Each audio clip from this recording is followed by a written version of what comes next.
diversification is a really critical strategy. There's a lot of attractive attributes still within various fixed income markets around the world, and many people will be arguing that with fixed income at the moment, through the creation of private credit, as well as, of course, IG and high yield, you can have a fixed income portfolio listed and private that can yield you high single-digit returns as well, you know, without necessarily taking equity-like risk. So I think that diversification is an important thing to factor in as people are constructing their portfolios, not just ahead of the election, but into next year.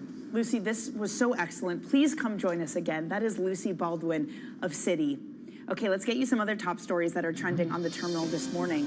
The Biden administration has announced this morning that it will cancel another $4.5 billion of student debt for around 60,000 workers. That brings the total of public servants who have received relief to more than 1 million.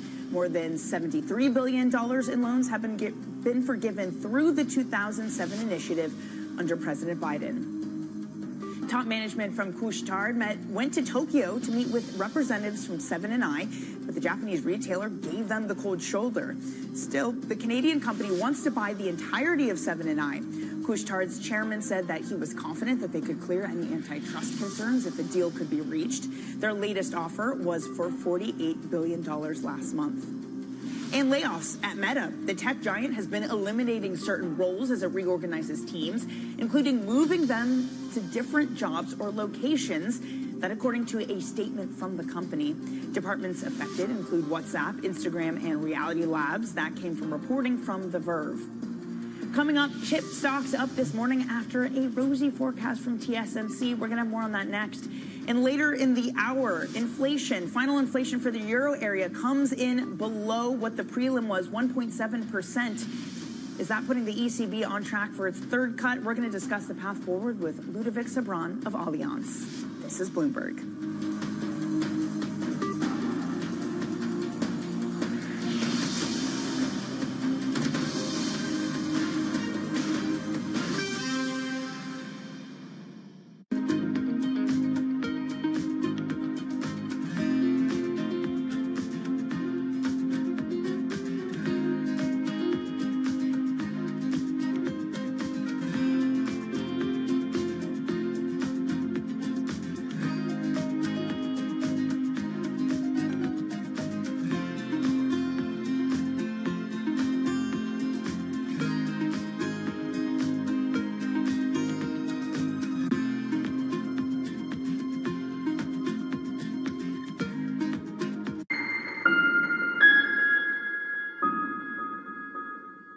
Welcome to the world of decentralized finance. With the surge in Bitcoin, you have crypto stocks also surging. Bloomberg's covering all things crypto, the people. This is a political attack, and we must hold our elected officials accountable. The transactions. Really a record-breaking moment. Bitcoin is the exit strategy. And the technology. Awareness is going to grow, and these things grow the overall industry. Crypto as an asset class is here to stay. Bloomberg Crypto, only on Bloomberg.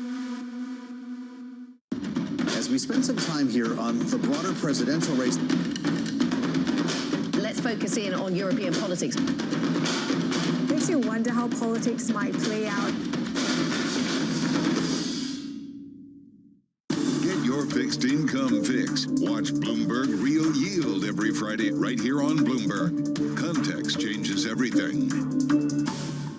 David Weston, join me for the next generation of Wall Street Week, telling stories of capitalism from business, markets, economics, tech, and climate.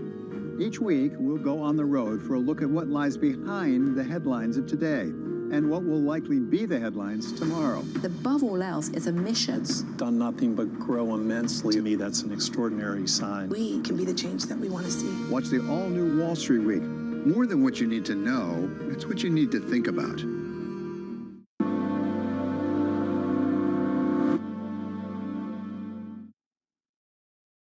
Season is here. I think that this earnings season is going to be so important. Bloomberg is first to break the numbers. NVIDIA earnings now crossing the wire. Bank of America, the retailer Five Below. There is something for everybody. With the smartest insights. Weaker inflation is not great for earnings. I think the consumer's a bit more resilient. You've had earnings recessions flow through growth and then cyclicals and defensives. Earnings cycle continues on Wall Street. Continuing coverage on Bloomberg. Context changes everything.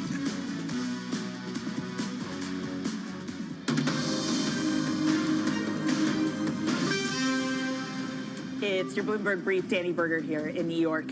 Chip stocks are getting a boost in the pre-market trade. TSMC says that it expects sales to climb about 30% in U.S. dollar terms this year. That's up from the chip maker's prior forecast. Let's get to Bloomberg's Tom McKenzie there, who's been tracking this story. Tom, I mean, it's quite a turnaround in sentiment from just days ago what ASML told us.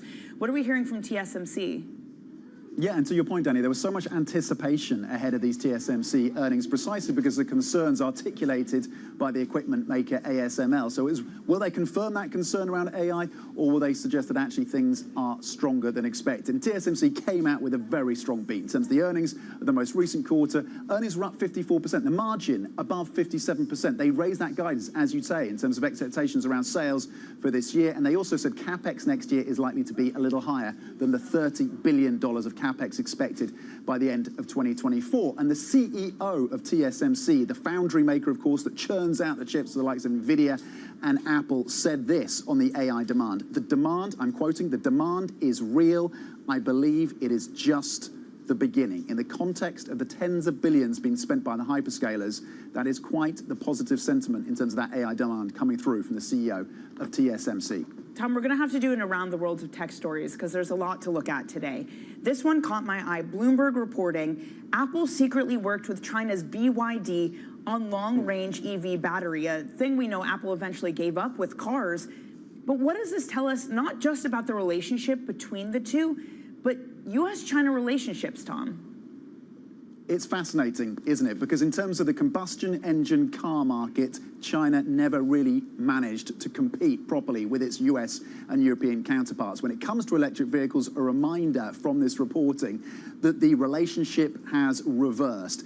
Since 2017, Apple working secretly then with BYD on this battery, spending about $1 billion a year, by the way, on the overall Apple car plan, working with BYD to develop this battery that is now, that work now underpinning the battery technology of that Chinese company that at some points has overtaken Tesla as the biggest maker of electric vehicles globally. It's certainly the largest in the Chinese market. So it talks about the two coming together, engineers from Apple, engineers and manufacturing experts from BYD to build out this technology all the way back in 2017. And again, this is technology now being used by BYD as they push out that global expansion. Tom, just to round things out, this FT headline that Uber had explored a possible bid for Expedia. Why would a car share app be looking at a travel bookings platform? Because they want to make your experience in New York, Danny, just that much better. They want to be a super app. And look, there's a nod to China here as well. Lessons being learned as well when it comes to Uber and what's happening in China, because they may be looking at WeChat, which, and I've lived in China and can talk to us, is genuinely a super app where you can do anything. You can pay your bills, pay your utilities, book those flights, book a restaurant. You can do practically everything you need to do in your daily life on that platform. This is what Uber wants to be. This is why they are considering looking at a potential takeover. It would be a $20 billion acquisition. That's essentially the market cap of Expedia. So it's about a tenth of the size of Uber, but nonetheless, it would be their biggest acquisition to date. Look, we are nowhere near certain on this. They have made considerations around this. They're talking to advisors about how this would look in terms of the structure. There's also the potential link, of course, because the CEO of Uber was once the CEO of Expedia over a more than 10-year period.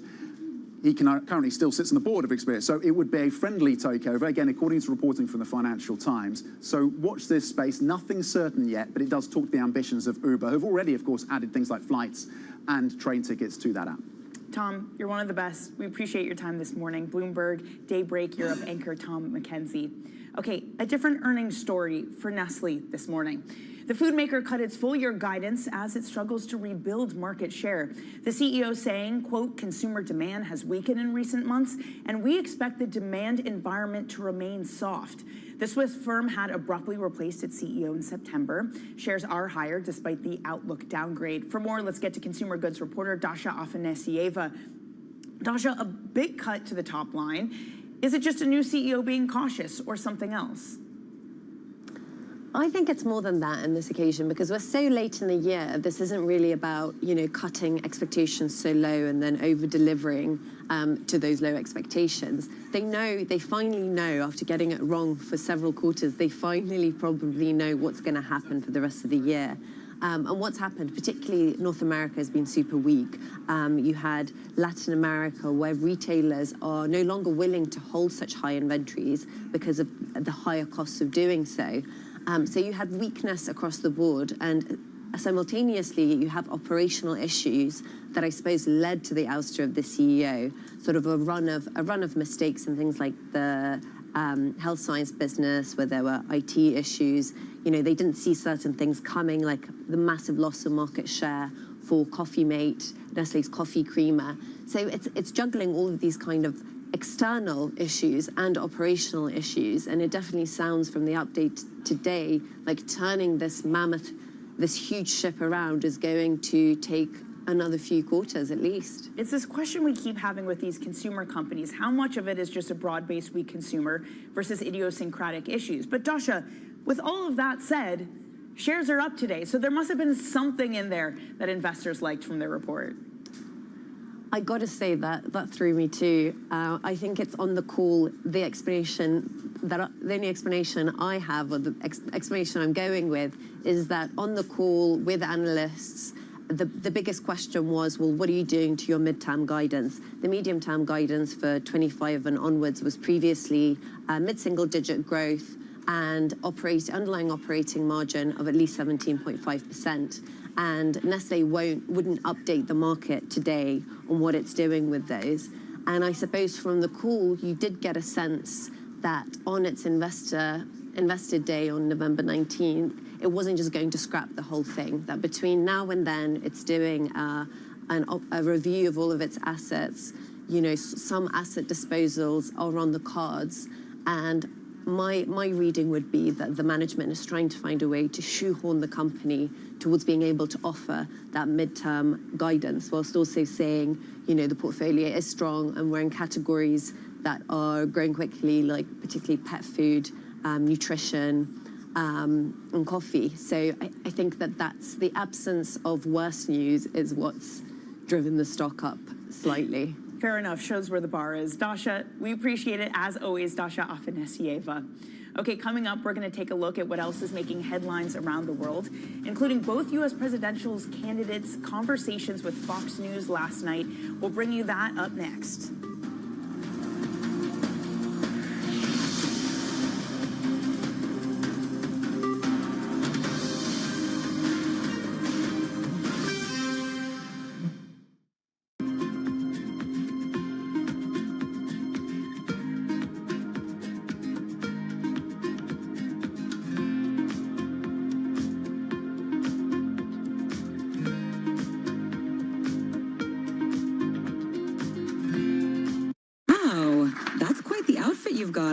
As we can see, you know, we can chat in real time to ChatGPT, and not only that, we can interact with it with video as well.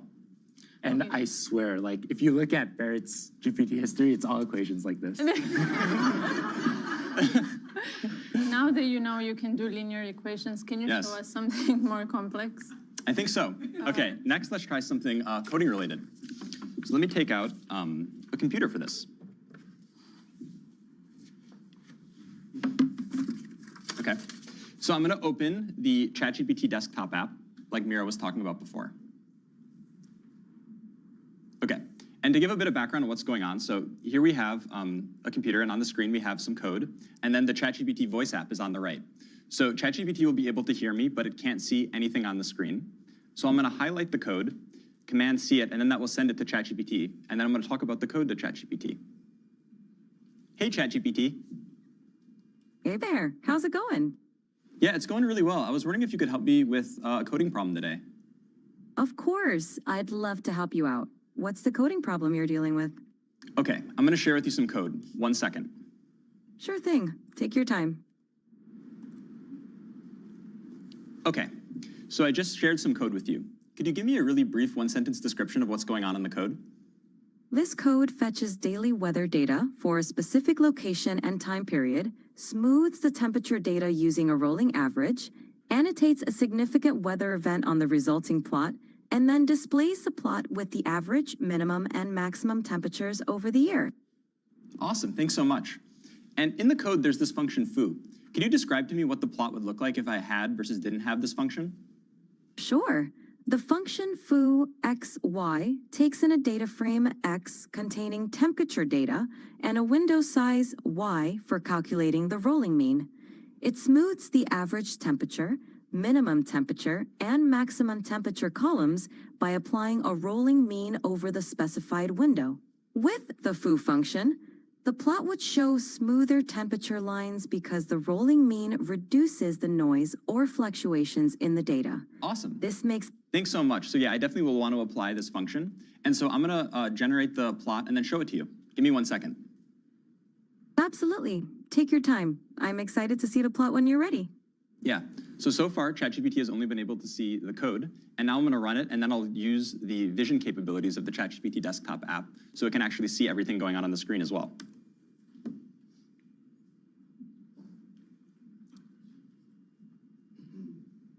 Okay, ChatGPT, I'm sharing with you the plot now. I'm wondering if you can give me a really brief one-sentence overview of what you see. The plot displays smoothed average, minimum, and maximum temperatures throughout 2018, with a notable annotation marking a big rainfall event in late September. Fantastic. I have another question for you. Which months do you see the hottest temperatures, and roughly what temperatures do those correspond to? The hottest temperatures occur around July and August. The maximum temperature during these months is roughly between 25 degrees and 30 degrees, 77 degrees Fahrenheit to 86 degrees Fahrenheit.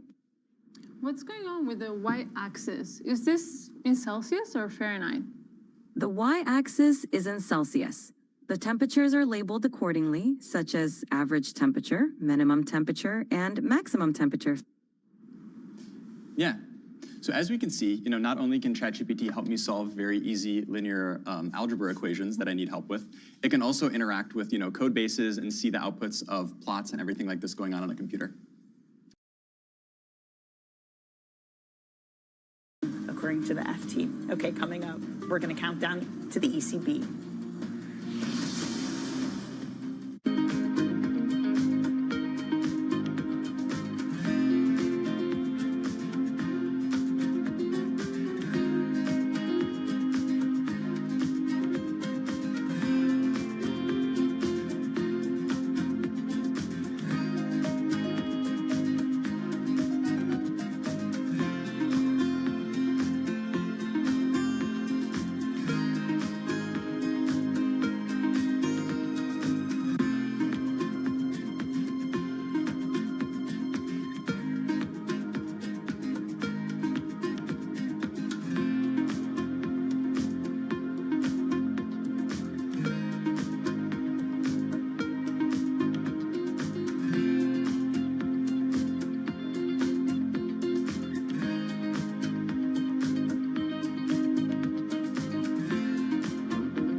Make sure that we're exposed to categories that continue to be relevant to consumers, that we're positioned in categories where we have a competitive right to win.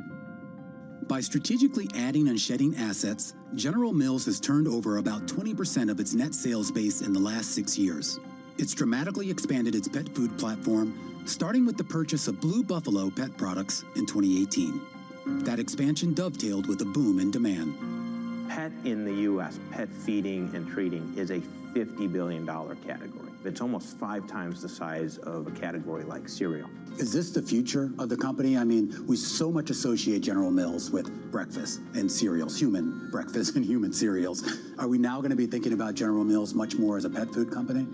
I think you'll be thinking about General Mills as a food company where we treat all the members of the family like family. The humanization of pets is actually the biggest driver of pet food and pet treating growth. It has derivatives in not only feeding, which is the core thing that most households where most of the dollars go against the pet, but treating, and then you start to branch out to things like vitamins and minerals and supplements. People really love their pets. They want to take care of their pets like they do their family, and it really is a global phenomenon. That's why we recently entered the China market with Blue Buffalo. That's why we bought Edgar & Cooper recently in Europe, because we see the same kinds of trends that have played out here in the U.S.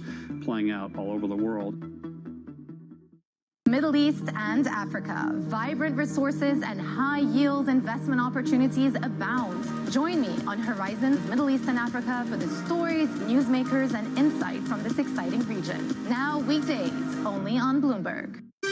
Bringing you up-to-the-minute financial news whenever and wherever it happens. I'm Michael McKee at the Federal Reserve, and this is Bloomberg.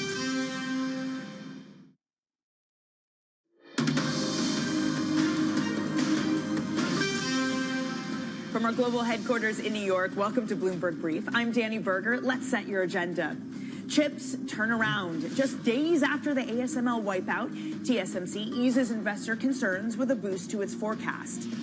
Pushing back, Vice President Kamala Harris distanced herself from President Biden in a contentious Fox News interview. And it's ECB decision day. The central bank expected to make its third quarter-point cut of the year. We're live in Slovenia with Lizzie Burden. This market getting a boost from tech. TSMC coming in to save the day. Those shares up 7 1/3% pre-market. You can see NASDAQ 100 outperforms. The theme of yesterday had been rotation to small caps. That takes a breather.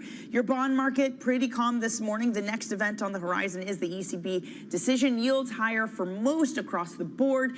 10-year yield up about 2 basis points, 4.03%. Your euro is weaker this morning after final data for your euro area CPI coming in lower than the prelim, 1.7% year over year. It was at 1.8%. All of that leading to the expectation of another 25 basis point cut from the ECB in 3 hours. Again, euro area inflation is now even further below 2%, but below 2% for the first time in 3 years. Joining us now from Ljubljana in Slovenia is Bloomberg's Lizzie Burden, where the ECB decision is this morning. Lizzie, what do we expect? Well, on the road, Danny, as you say, the expectation is for another cut today, the third of this easing cycle, the first back-to-back cut from the ECB in a decade. And it's a real about-face from the last meeting. It's not what we were expecting back in Frankfurt, but the reasons are twofold. First of all, inflation, which, as you say, just this morning came in below the initial estimate. But perhaps more importantly, also, all of these surveys pointing to weakness in the private sector, risks to the growth outlook. We've had the Governing Council arriving today, and the expectation is that they're not just going to cut today, but there are going to be more back-to-back cuts, including in December. And in our survey, we see cuts all the way to March. Another one in June, another one in December, taking the key rate to 2%. Now, on the bus that they arrived on, I'm sure they were debating where the neutral rate lies. This has been something of a public debate. But I think the focus of the press conference is going to be on Christine Lagarde giving us a steer. Will she? That they're going to be meeting by meeting cuts, and if not, why not? I expect her answer will be she wants more certainty on the labour market, and she wants more certainty that inflation is in fact defeated, because ever since 5 weeks ago, you've got more geopolitical risk around the Middle East, more political risk around the US election. This is a very difficult climate to be making monetary policy, Danny. Lizzie, thank you so much. Bloomberg's Lizzie Burden. Looking forward to your coverage later as well. We're going to be covering that decision with Lizzie and the news conference that follows with President Christine Lagarde. The decision is at 8:15 a.m. Eastern. That news conference follows 30 minutes later. Joining us now is Ludovic Sabram, Chief Economist at Allianz. Ludo, really great to catch up with you this morning. I mean, this expectation for a 25 basis point cut from the ECB is different than where we were just a few months ago. Just how much has the picture of data and inflation turned in Europe over the past month? Well, I mean, look, we hit target and we are below target for the first time since 2021. So I think that was a great news on the inflation side. And then the second data was basically the PMI, right? These leading indicators that were really showing the soft patch all across Europe, right? So the recession being confirmed in Germany, all of that, I think, is really pushing for this earlier than expected cut and for this idea that we would move for a meeting to meeting type of pace setting for the cuts, rather than a quarterly pace setting. And so indeed, with this idea of a terminal rate of 2% reach maybe by the middle of next year. So that's quite a change of heart. And Christine Lagarde also reassured on seeing through some of the maybe rebound based on base effect. So I think the loosening cycle looks good, but you know, like me, that's November 5th is going to be also a big element of the ECB potion. going forward. So let's see also if she wants to touch on this in the coming meeting. Policy at this point, because you point to two different factors, right? You point to the idea of inflation coming below 2%, some of the weakening growth. Do we understand right now that if the ECB is cutting just to stabilize policy, or if it's cutting in a way to try to revive growth? You know, in our expectation that maybe the reason they may want to see and do a pit stop after 100 basis points to see if it works. And so that for us, that's why we only have 2% for terminal rate by the middle of next year, because we think that in the first half of 2025, they want to gauge whether it worked or not. So I have the impression they want to see whether they can get this 0.5 point of GDP uplift from loosening, financial conditions from the real estate and construction sector, from the credit sector, from all these very leveraged sectors that also been suffering from the fear of a refinancing war in 2025 for companies. So I would say they are still in the mode of let's see if it's working, and let's make sure then we can continue and reach a terminal rate that is comfortable for everybody. Is that the right approach, though? Madame Lagarde herself has said that Europe's jobs market was the reason, the strength of what was the reason that they could take time to gather new information. That was the exact words that she used. I know they don't have a dual mandate like the Fed, Ludo, but should it not play more into their decision? Has time not run out with ThyssenKrupp, BASF firing staff, VW maybe closing plants in Germany? Do they still have the time to assess what's happening? You know, my heart is dovish. I do think the ECB could do more, but my head is very cautious. And, you know, if I listen to Jay Powell in the US, it's all about monetary policy being in an insurance policy mode. So you don't want to do too much. And I think we need to be extremely careful about the US financial cycle because of the election and the risk that Trump could be very inflationary. So I think taking a pace by pace approach and not doing all in, not doing a big move, maybe the safest option right now. Why? Because there is another thing at play, which is fiscal policy. The big question mark for 2025 growth in Europe is austerity. And so I think the ECB cannot do the job of ministries of finance in being able to adjust their spending and maybe their tax base without breaking growth. And I think that's also the message he's sending by not doing it all by our own. There's so many factors to contend with 2025, Ludo. If we can just go to one of the scenarios of a Trump victory, a lot of digital ink has been spilled about inflationary impacts on the U.S. Do you understand how increased tariffs, what that would mean for not just European growth, but inflation too? Yeah, well, I mean, of course, we did a few calculations on this, and I think it depends on the level of the gradient of the trade war, but it's between 1/3 of a point of inflation and a full point of inflation only on tariffs, especially if you put in place the 30% on imported Chinese goods and the 10% on everything else. So it's quite massive, you know, and that would bring back the average import tariff of the US to the mid-70s. And so, of course, this is going to be a bit of a friction point for inflation in the US and therefore for the Fed being able to continue with its very good loosening cycle, and all the rest of the world is looking at this, from Brazil to Japan to Europe, as you can imagine. Ludo, just to wrap things up, Madame Lagarde has been uncharacteristically quiet over the past little bit. What would you want to hear from her remarks today?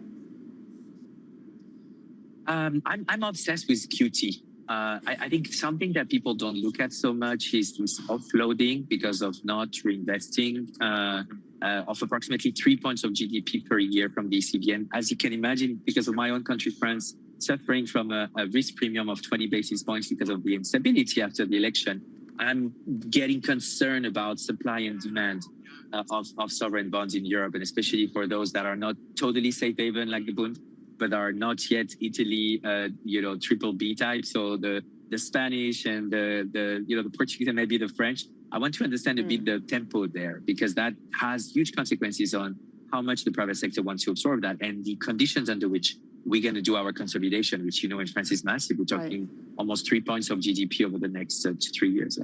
Well, Ludo, we'll find out in about an hour's time. Ludovic Chabon, the man with a dovish heart and a cautious head of Allianz. Thanks so much for joining us. Okay, coming up, after solid results from big banks, McKinsey gives a warning that it may not be the same from here on out. We're going to catch up with the senior partner behind that report next on Bloomberg.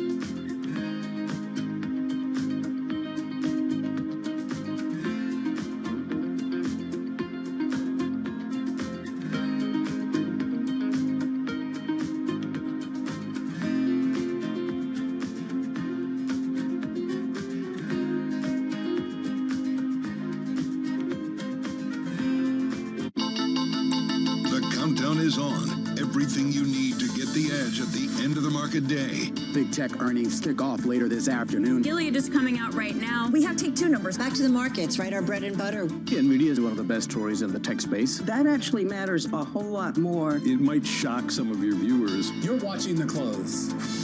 Get ahead of tomorrow's trading with The Close. Weekdays on Bloomberg. Context changes everything.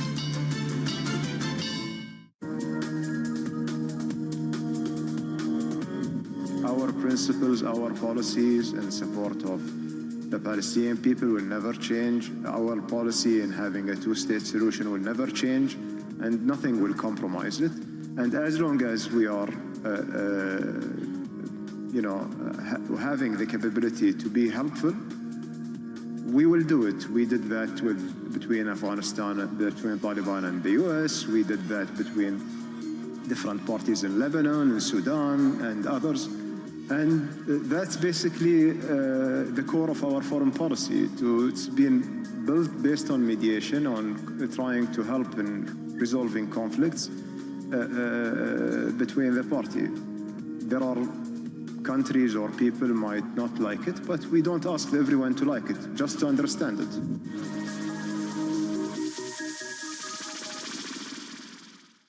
It's the world's second largest economy with a growing influence in global affairs. But geopolitical uncertainties, deflationary pressures, and questions about foreign investment linger. Bloomberg, The China Show, brings you the unmatched expertise you need to keep track of breaking news, in-depth market analysis, and the most influential newsmakers in and around China. Bloomberg, The China Show. Weekdays around the world right here on Bloomberg. Context changes everything.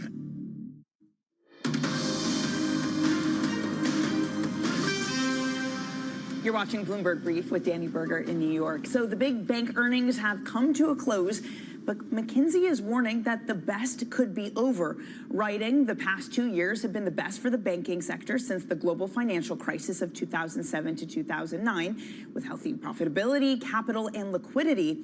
But the improvement in returns could be fleeting. Joining us now for more on the Forbes Global Banking Annual Review, which they just published this morning, is Pradeep Patiath, Senior Partner at McKinsey. Pradeep, thanks so much for joining us. Look, this is kind of a bleak picture, especially compared to the good set of results we just got from the big banks. What accounts for the possible turn in fortune? Yeah, good morning, Danny. Yes, indeed. I think it's unquestionable that banks have had a wonderful run over the last few years. I'd perhaps say two things. Number one, I think let's not forget that banking today globally makes up nearly a quarter of the net income across all publicly traded companies. So it's an extraordinarily important sector for nearly every economy in the world. It's a lubricant for commerce, as we all know. Banks have had a great run over the last several years, largely because of how interest rates have been and what banks have done. As we sit here today, though, which is your question, there are some forces at work that do not necessarily favor banks, structurally speaking. They include the interest rate environment. They include the increased spending on tech, AI, data, and things like that. And it includes forces from outside the core banking sector. So private credit, for example, shadow banking, stuff like that. So those would be the forces I would highlight. So I want to dig through some of those, Pradeep, but first, can scale solve this? Is scale enough to avoid some of the headwinds? Well, this is the $64 million question that we've all wrestled with. The answer is a subtle one. The answer is yes, scale does matter. Scale does matter in distribution. Scale does matter in certain geographies. Scale absolutely matters in certain businesses like record keeping, payments processing, and so on. But scale also confers complexity, and this is the dilemma. As scale has grown, many banks have found it harder to manage the complexity, and that has cost them some. And therefore, it's a bit of a two-edged sword, is what we would say, and a more subtle thing. Not a straight answer, but on balance, scale has continued to become more important on balance. I want to talk about the shadow banking portion you mentioned. That is private credit coming in, but it's not even that they're just coming in and giving business. It's these banks. There have been 14 partnerships with private credit and banks. I caught up with the vice chair of Oliver Wyman last week, who said this is basically Ozempic for banks. It allows them to shed riskier parts of their business. Pradeep, at what cost does that come? Are they forsaking risk and profitability at the same time?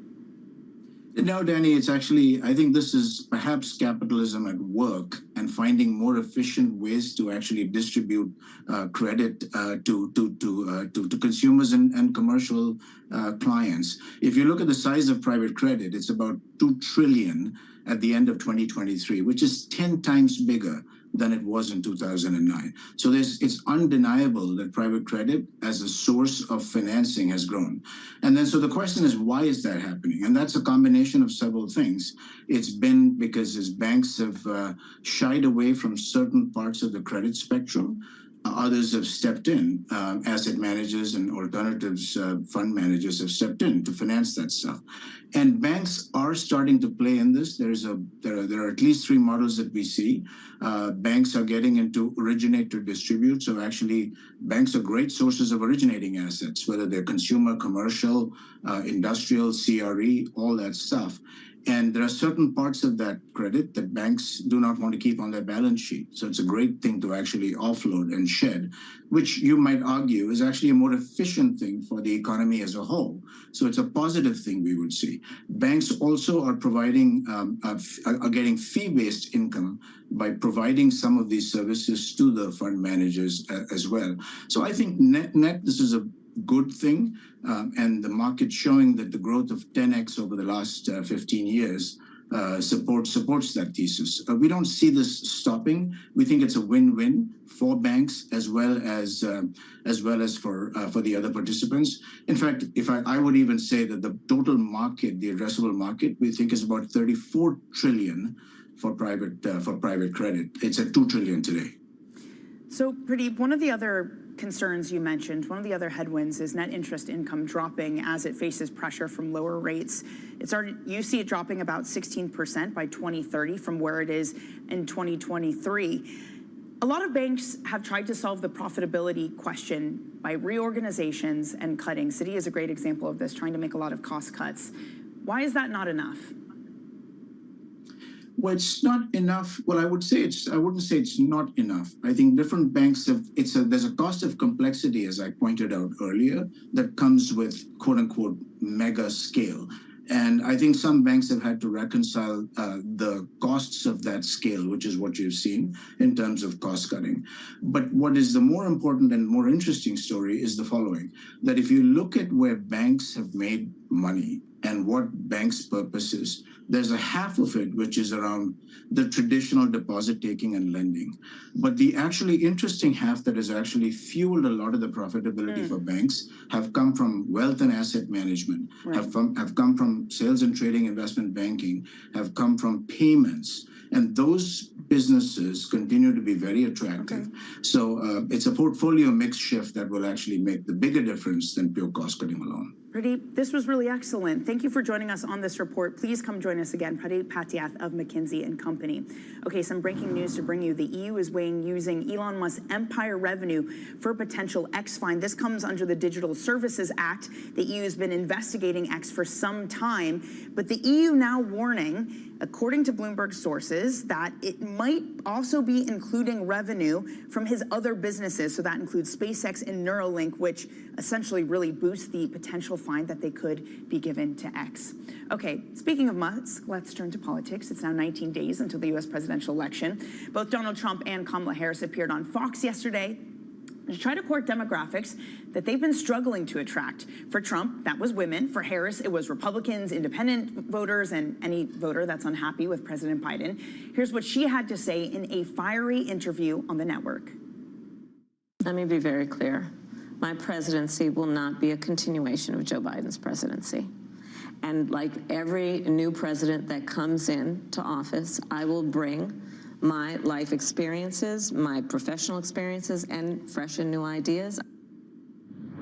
Joining us now for the latest on the race is Bloomberg's David Gura. David, Fox, I looked, had been covering this as an epic clash and said that she ducked questions, but said she appeared to be standing her ground at her least favorite network. What do we make of this attempt to reach out to those voters who otherwise she hasn't been? I think she understands how small this population is, and I think that she feels like she has a shot of targeting them and getting them to come over to her side, but she hasn't done an appearance like this on Fox News before. We've seen Tim Walz on Fox News Sunday a couple weeks in a row now, but she was able to address concerns that I think a lot of Republicans have about immigration and her role in this administration's immigration policy. And as we saw there, to kind of go back and retread some of the ground that she trod last week. She was on The View, and she said she wouldn't have done anything different than what President Biden did. He kind of opened the door for her to say something different in recent remarks. He said that after President Obama, Joe Biden, was able to kind of strike his own path. I think that gave her the latitude here to say that she would kind of break with some of the things that he's done. She didn't give a lot of specifics, but sort of see the presidency in a new way and kind of represent a generational change if she's elected as president. Both of these candidates are doing interviews that I think if we had raised the prospect to them a month ago, we'd think would be unlikely, whether it be Harris with Fox or whether it be Trump with Bloomberg's own John Micklethwait. What does that tell us just about how tight this race is? It's incredibly tight in just a handful of geographies, but let's take both of those in kind. That interview yesterday with Kamala Harris was taped in Pennsylvania. As we've heard from her, as we heard from former President Trump when he was on stage with John Micklethwait, Pennsylvania is so key to this election. They both recognize that. They're spending a lot of time there.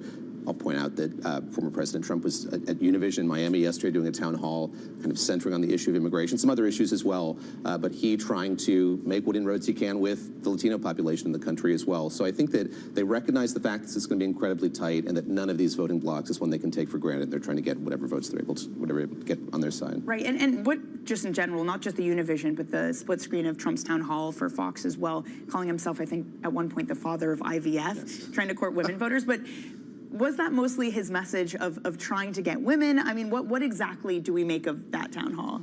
That town hall was so fascinating because, again, he was face-to-face with immigrants who were in this country, many of whom were in the audience, and they asked him kind of point blank about what he said about Springfield, Ohio, what he would do with his deportation plan, which would be so extraordinary in sort of size and scope. You know, he, in that format, just as he did in the interview that he did with Bloomberg, kind of stuck to his talking points, didn't take the opportunity to kind of address those questions and complaints and comments directly. But you bring up women. I think that's such a key demographic here that both of these candidates are going after. So yes, he was doing that with Univision. Clearly, Kamala Harris's campaign thinks that this is going to be the demographic they need to win over and hope that they can win over. And I think in that interview yesterday, the issue of abortion rights didn't come up, but it's something that she's really focusing a lot of her attention on and kind of hitting a lot while she's on the campaign trail. David, thank you so much for getting up early and for joining us. That is Bloomberg's David Gura. And follow David's coverage of the race and other Bloomberg stories on his Big Take Daily podcast. And for the latest coverage on the U.S. election, Let Go on your terminal is where you want to head. Okay, coming up, we're going to set you up for your trading day. We got some key U.S. data and an ECB decision in less than 3 hours' time. We'll bring that to you next. Stay with us.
This is Bloomberg Daybreak Europe. I'm Tom McKenzie in London. These are the stories that set your agenda.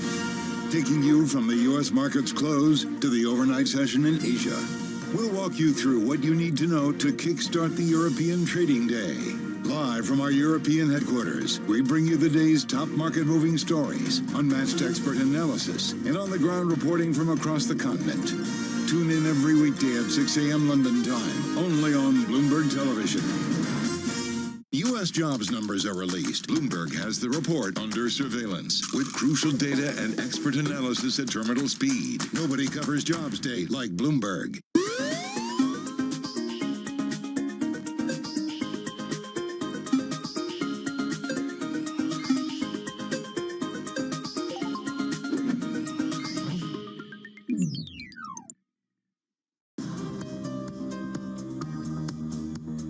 It's the countdown to the market open as we bring you the first trades across Europe.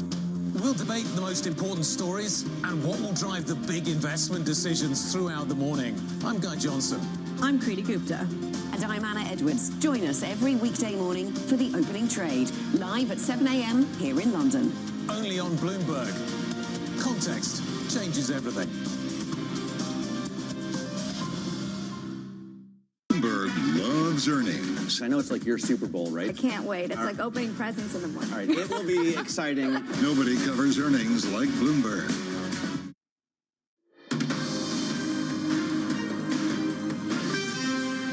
It's your Bloomberg Brief. I'm Danny Berger in New York. Let's get you set up for your trading day on this Thursday. The ECB will be announcing its rate decision 8:15 a.m. Eastern. President Lagarde speaks just 30 minutes later at 8:45. Then it's U.S. retail sales and jobless claims data. Both of those hit at 8:30 a.m. Plus, Netflix will be reporting its earnings after the close. Speaking of earnings, let's look at some stocks on the move pre-market. TSMC, that's leading chips as a whole higher. It raised its 2024 revenue outlook. Those shares up more than 7%. Expedia, that is gaining. There's a Financial Times report out overnight that Uber is exploring, or at least did explore a bit. It wants to become the app for everything. CSX, that is extending its post-earnings decline. Hurricane activity hurt the transportation company's third quarter results, so those shares down for 5.4%. That tech stock story, though, TSMC lifting tech stocks globally, up 0.7% for the NASDAQ 100. Your S&P just up 0.4%. Russell 2000 lags, but it did outperform yesterday. It was a day of rotation. The Russell 2000 was up 1.6% yesterday, its highest since 2022. Okay, that's it for Brief. Surveillance is up ahead with an ECB decision on deck.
First of all, global trade, which had adverse consequences that we're learning about to this day, still unleashed an enormous amount of gain for humanity. And with the rise of global trade became the rise of information sharing around the world, which rapidly accelerated the trajectory of mankind. I mean, of note, the Chinese, for example, are leaders in solar. They're leaders in EVs. They're leaders in a number of emerging technologies.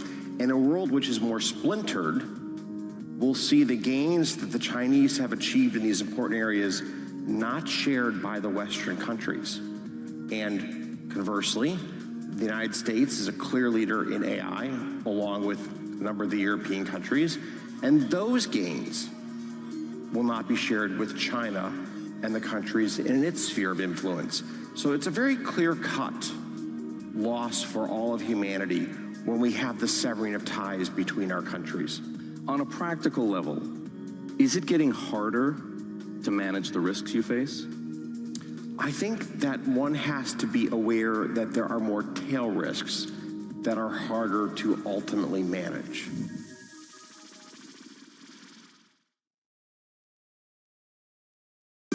Good morning. This is Bloomberg Surveillance. Welcome back to the opening trade. This is Bloomberg Technology. This is the Asia trade. You're watching the close. Welcome to Balance of Power. This is Bloomberg.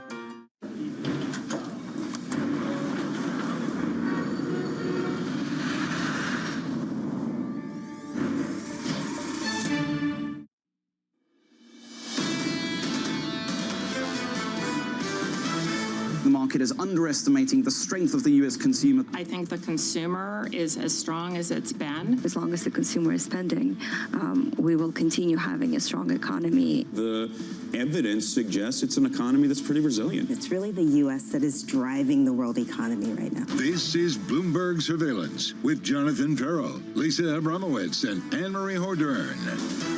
Live from New York City this morning. Good morning for our audience worldwide. Bloomberg Surveillance starts right now with a really busy morning ahead of us. Here's the lineup for you.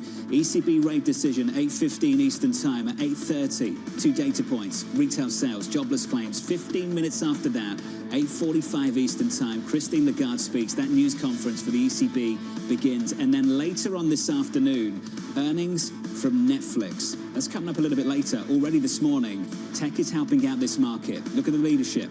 Tech is doing better than okay. The Nasdaq 100 up by 0.7%. Thank you, Taiwan Semi. TSMC delivering a beat and a raise, calming things down in this equity market after being spooked by ASML earlier in the week. Yeah, basically now expecting sales to go roughly increase by about 30% versus the estimate of somewhere in the mid-20s. A big question mark. Are we seeing the winners and the losers from this chip renaissance in terms of which areas of the industry these chips are getting applied to? Is that what we're seeing, or are we seeing a real division to those that are most vulnerable to China and those that are less vulnerable to China? That stock is up by almost 8% in the pre-market. Here's the line from the CEO.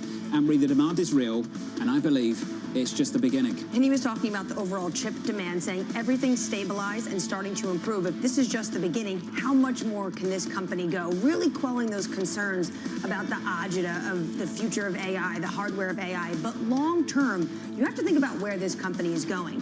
They are expanding around the globe because of the concern and the overhang of geopolitics, not just what's coming out of China, but also this idea from the administration to cap some of the chips that are going to certain countries. For now, at least, we can take a little bit of comfort from the news this morning from Taiwan Semi. A little bit later this morning, 8:30 Eastern Time, things get interesting for this market. Jobless claims and retail sales. Jobless claims. How distorted will claims be after the 1-2 punch that we've seen across some of these states in this country following hurricane after hurricane?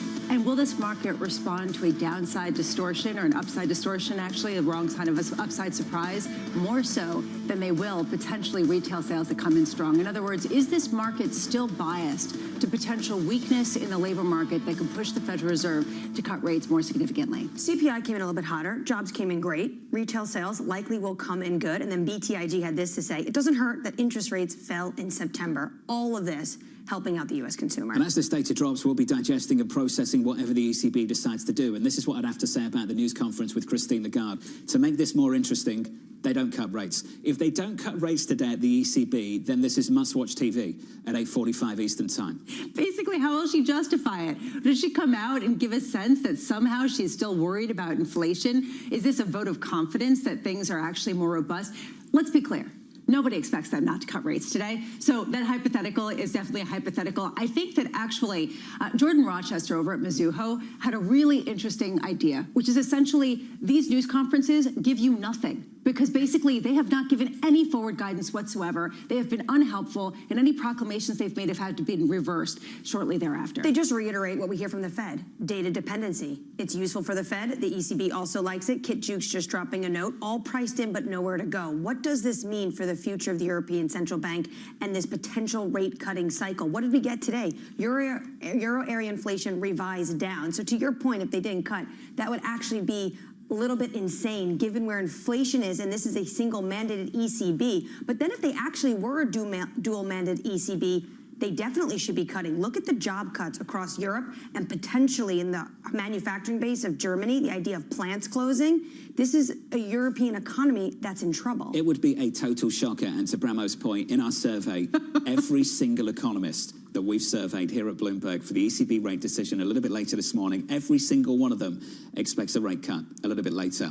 Coming up this hour, this is the lineup for you. Russ Kostruck of BlackRock, ahead of fresh economic data. We'll catch up with the Connecticut governor, Ned Lamont, as Harris pledges to be different than Biden. And Dan Skelly of Morgan Stanley, ahead of earnings from Netflix later this afternoon. We begin this hour with stocks inching higher as traders await retail sales and jobless claims data at 8:30 Eastern Time. Russ Kostruck of BlackRock writing they continue to run modestly long in equities, but with less beta than summer.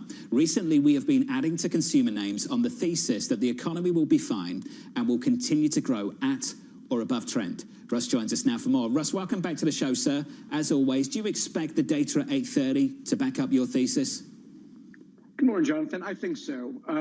We still have an economy that's very solid. We saw that in the non-farm payroll numbers. We've been seeing in most of the data with economic releases now coming in above expectations for the first time in a while. So this is an economy where I think you can still have some confidence that growth is decent. The Fed is cutting, maybe not quite as fast as the market thinks. And, apart from some of the geopolitical risks, still a fairly decent environment for stocks. Last time we spoke, Russ, coming into Q4, you'd reduced your overweight on equities just a little bit. I sensed a bit of cautiousness around valuations. Where are we now? That's fair. And the equity market is not cheap. We know that. But within the Global Allocation Fund, we still have maintained what I call a modest risk-on stance, and that takes a couple of forms. One, we're still a little bit above benchmark in terms of equities, actually a modest amount above benchmark. We're still very long spread products in the fund, high yield, investment grade, securitized. And the notion there is, in that 40% of the sort of a traditional 60-40 portfolio for the first time in years, you can actually get a decent 6 to 7% yield, get that tailwind from carry. And then finally, we're long the U.S. We're long the U.S. on the tech side. We're long the U.S. on the consumer side. And that still reflects the fact that these are the companies that we see delivering on cash flow, margins. We still think there's upside. That said, Russ, you said that you've been recently trimming your tech exposure. And I'm wondering why, especially in light of the different kinds of messages.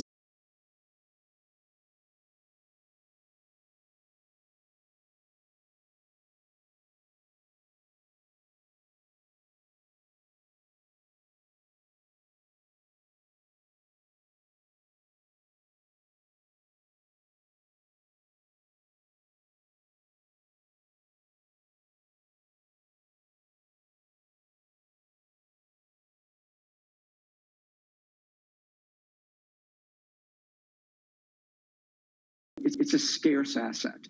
And as we think about the long-term direction of the dollar, the long-term direction of U.S. Fiscal sustainability, in our opinion, gold is one of the assets that is diversifying in a portfolio with that longer horizon. Russ, so basically you have two ideas at the same time. You're overweight the United States, but you're still concerned about its long-term trajectory. So do you think that at some point someone's going to call foul on U.S. exceptionalism? I think it's a really fair question. And I think part of this comes down to time frame. It also is a question of the private sector versus the public sector. Now, in the private sector, we still see world-beating companies in technology on the consumer side, on the energy side, that we think can continue to grow. The challenge in the U.S. is not the private sector economy, it's public sector debt. And we think about an asset class like gold, it's really directed at that longer-term concern around the public sector fiscal sustainability. And Russ, you've also got to acknowledge that exceptionalism is a relative game. What's the rest of the world actually offering right now? And what I see over in China based on LVMH is not much. What I see over in Europe based on the ability and willingness to carry on trying to find everybody is not much. Russ, what is on offer in the rest of the world?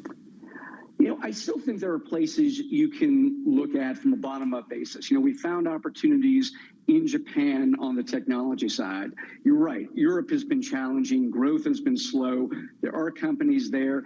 But you raised a very good point. One of the challenges of investing in Europe, and this has been the issue now for a number of years is not just the slow growth, it's also the leverage to China.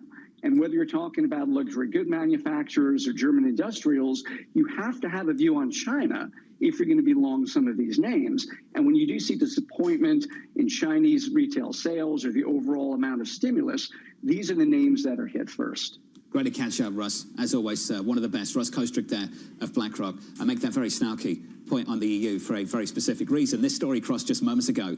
The European Union has warned X that it may calculate fines against the social media platform by including revenue from Elon Musk's other businesses, including SpaceX and Neuralink.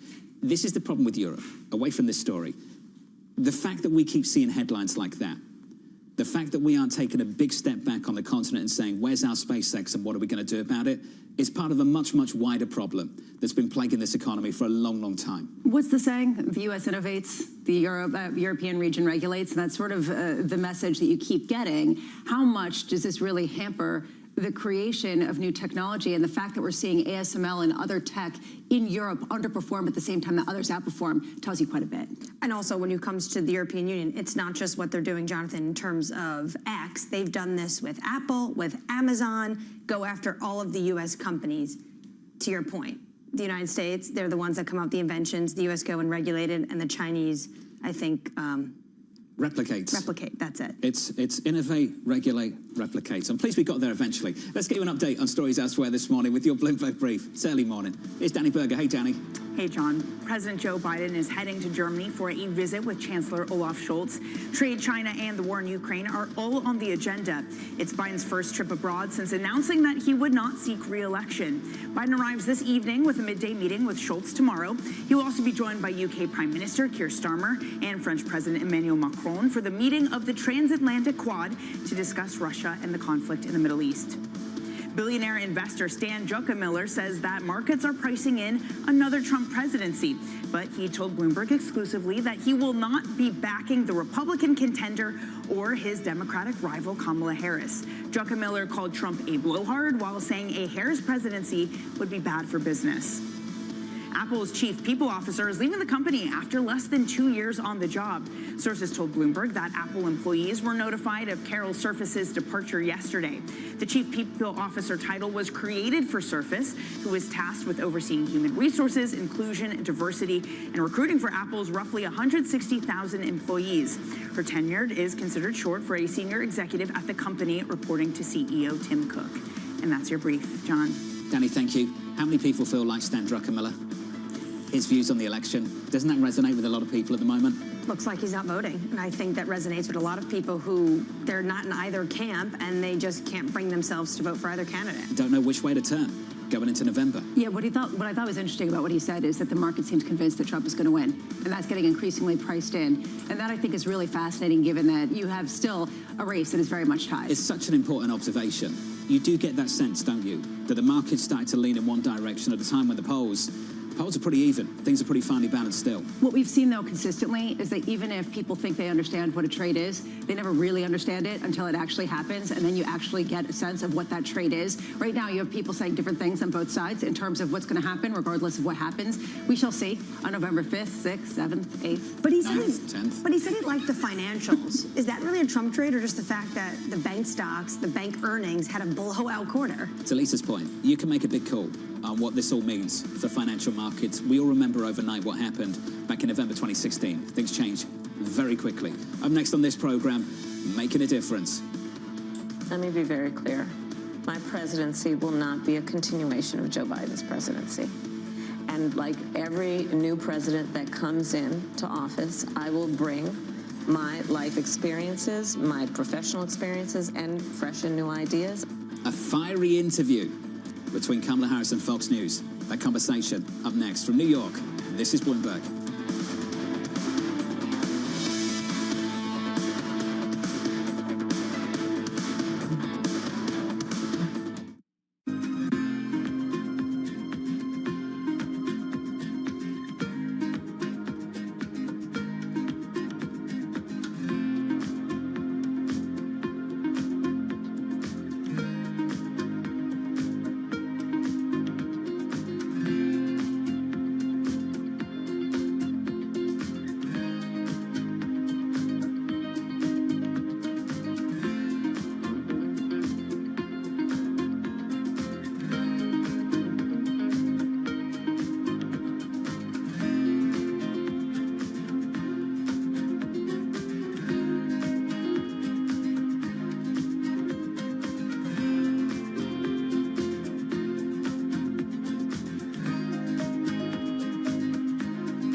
is on the heartbeat of the tech sector. Spread across global markets. The real-time data aspect is going to be important. We're going to bring you expert analysis on that. Sure. Don't miss Bloomberg's interview with the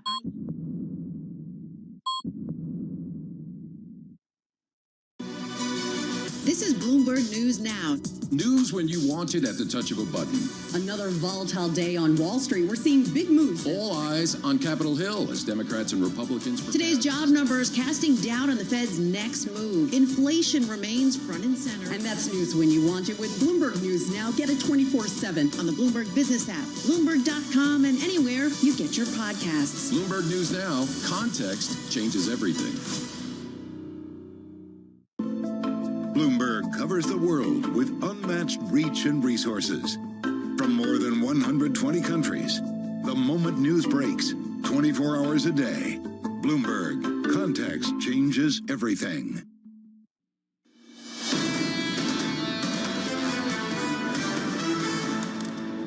Live from New York City this morning. Good morning to you all. Welcome to the program. Equity futures doing okay. We're positive by 0.4% on the S&P 500. Later on this morning, 8:30 Eastern Time, important economic data, retail sales and jobless claims just around the corner. Under surveillance this morning, making a difference. Let me be very clear. My presidency will not be a continuation of Joe Biden's presidency. And like every new president that comes in to office, I will bring my life experiences, my professional experiences, and fresh and new ideas. I represent a new generation of leadership. I invite ideas, whether it be from the Republicans, the business sector, and others who can contribute to the decisions that I make. Here's the latest this morning. The vice president putting some distance between herself and President Biden with Election Day less than 3 weeks away. And new polling from Fox News showing Donald Trump leading Kamala Harris by 2 points. Joining us now to discuss, a good friend of this program over the years, the governor of Connecticut, Ned Lamont. Governor, it's good to see you, sir. I see you, John. Welcome back to the program. She's taking some risks that maybe this campaign wouldn't have taken. Go right there with Brett back and forth. You know, Donald Trump won't even debate again, and she's having a pretty good debate. I appreciate that. Is it too late, though? Should she have done this interview 2 weeks, a month ago, the week She's only after been a the candidate DNC? for 90 days. I think she's moving along. I mean, Donald Trump won't go on ABC without suing him, so I think she's doing okay. So do you think she's evolving as a candidate then, over the course we've seen since July? I think so. Everything has been so compressed for her and Tim, but now we're in the final stretch. So this weekend, you're hosting a fundraiser for Governor Walz, her running mate. Have you been happy with his performance as her running mate, supporting Kamala Harris? Look, I love Tim. He and I were elected at the same time. All the governors, both sides of the aisle, he's so genuine, he's so real. We like governors, by the way. You know, governors have to balance budgets and live in the real world, unlike these other guys. I think he's going to be a great vice president. So you're praising some of his work. He used to be, when he was in Congress, a blue dog Democrat, a moderate. As a governor, he's very liberal, legalizing marijuana, licenses to undocumented immigrants in his state.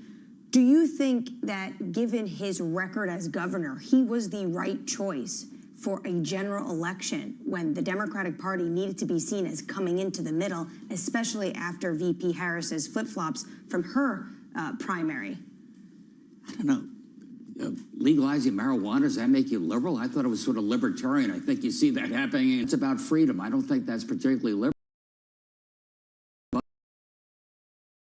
Question here about how much the Harris-Walz campaign is really going to reach out to business. And Tim Walz is going to Greenwich, Connecticut, where he's going to be talking with a lot of business people. How are they responding to some of their concerns? Tax increases, whether it's about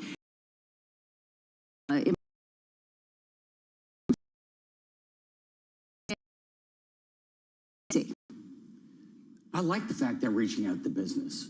You know, I think the Biden administration was a little more ideological. I think Harris-Walz are much more pragmatic. I've seen that in crypto. I've seen that do as much as everybody else seems to.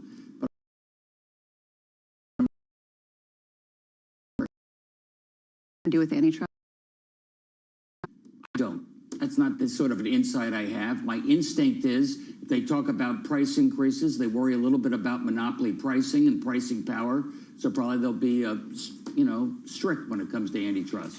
One thing that you've talked a lot about with us is this question around immigration, and you're talking about how there are people coming to Connecticut that made you really gut check some of the assumptions. Do you think that there is anything further that they can do, the Tim Walz and Kamala Harris campaign, to sort of change the narrative that their immigration policies led to a lot of problems? I start with the fact that this is a country built on immigration, legal immigration. That's part of our economic strength, unlike other parts of the world where people keeping out. If they had asked me last night what's the difference between you and President Biden, I would have said, Mr. Biden, give me the tools I need to shut down the border to illegal immigration. I think that's what Kamala should have said, and I think that's what she believes. Why do you think she won't say it? And I think this is the problem that people have right now. I'll frame it as follows. You say she's pragmatic. You say they're both pragmatic. Other people might use a less kind phrase. They might say she's a shapeshifter. She just wants to get elected. Untrustworthy. These were the values, the thoughts, the policies of just 5 years ago, and now all of a sudden they're over here. How can we trust them? What's the message to the electorate with that in mind? Boy, talk about a shapeshifter. Talk about no principles. We're talking about Donald Trump there. Look, I think you know where she stands on these issues. Look, she was a vice president, Jonathan. Vice president's not worth a warm bucket of spit. And so everybody's saying, boy, you were on board with the Biden administration. That's sort of your job as vice president. Now she's